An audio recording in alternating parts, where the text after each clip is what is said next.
Et attention à cette attaque rapide, Fabrice, du côté des Lyonnais.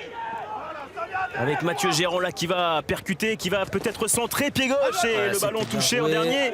Pas un Lyonnais, 6 mètres, mais première possibilité là, Fabrice.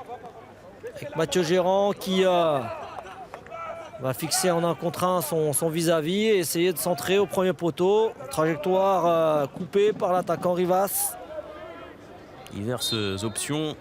C'est plutôt en centre a priori. C'est même tenté directement et ce n'est pas cadré. C'est osé de frapper ce coup franc au premier poteau. Sachant qu'il y avait 2 joueurs, 2 défenseurs hommes libres. Le centre de Sabali repoussé de la tête par Ndiaye. Elle continue sur le deuxième ballon, temps fort. La tentative qui passe à côté finalement. Et messieurs, nous aurons le droit à 2 minutes de temps additionnel.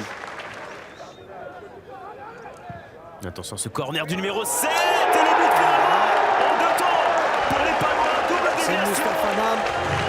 Et c'est Nam finalement qui délivre les siens juste avant la pause. 1-0 pour Pau. On voit cette bonne course au premier poteau et cette déviation de Camisoko pour son partenaire de l'épaule. Souvent la délivrance se fait sur coup de pied arrêté, ça s'est confirmé une fois de plus. 1-0. C'est le visionnaire Salim Dib. Entre Pau et la Duchère. Alors est-ce que c'est Bayard cette fois-ci qui va frapper? Tout à l'heure c'était Nam. Là c'est Bayard qui va trouver son coéquipier Moustapha Nam. Nam la passe en retrait. Et c'était presque parfait, même s'il y a encore une possibilité. Finalement non. Pour Savali, le retour acrobatique avorté. Mais quelle combinaison, Fabrice! Effectivement, c'était presque parfait. Il manquait plus que le but à la fin. Moustapha Nam qui sert en retrait Lamine Gueye. Choisit de laisser tirer un autre. Parce qu'il les frappe plutôt bien depuis le début du match, Ezikian. Ses coups de pied arrêtés, ses coups francs. En voici un nouveau. Et la tête! Et oui, on disait qu'il tirait parfaitement bien les coups de pied arrêtés, Ezikian. Confirmation avec l'égalisation de qui? De cet homme, bien sûr, le 5e but cette saison de Baye Al-Saal. C'est une terreur dans la surface sur coup de pied arrêté. C'est ce qu'on disait, la course d'élan important pour créer le danger chez l'adversaire. Bien frapper, c'est la première chose. Mais après, venir occuper les zones, couper les trajectoires. Il aurait dû tenter sa chance, on revoit sur le coup de pied arrêté. On voit pas Baye Al-Saal en tout cas toucher le ballon. Ndiaye, qui touche. Eh oui.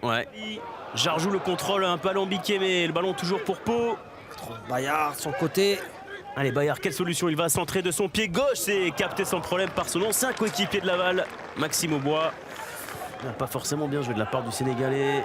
Et attention derrière la réponse peut-être des Lyonnais là. Rivas qui va faire l'effort. C'est compliqué Rivas, mais il va s'imposer Rivas. Attention, il est face à 2 adversaires. Rivas, est-ce qu'il peut aller au bout, Rivas?